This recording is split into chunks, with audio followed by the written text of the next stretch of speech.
Tu voiai să fii mare.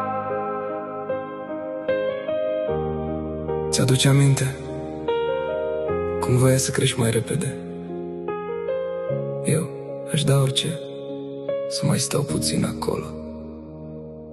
Tu desenai pe caiete lumi întregi, eu acum abia mai dorm nopți întregi. Tu credeai că oamenii nu se schimbă, eu am văzut cum pleacă fără vină.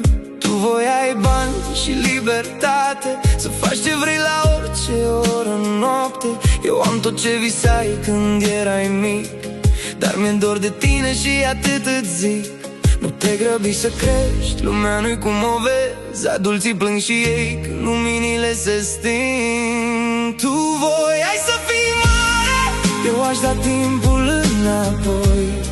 Tu visai nopți fără somn, eu visez iar copilărie și ploi.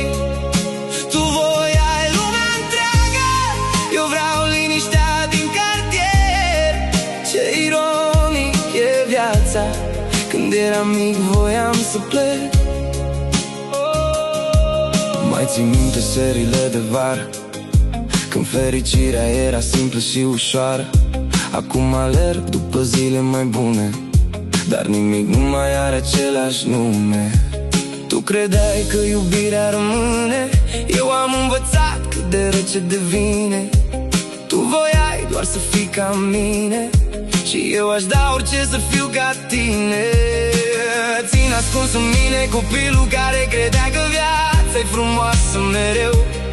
Acum zâmbesc tuturor pe stradă, dar uneori mă pierd în propriul eu.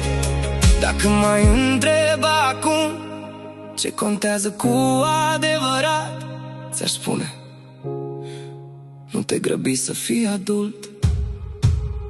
Tu voiai să fii mare, eu aș da timpul înapoi. Tu visai libertatea, eu vreau iar zile simple și ploi. Tu vedeai viitorul ca pe un vis, eu privesc trecutul în tăceri. Și poate cea mai mare avere era că nu aveam griji deloc.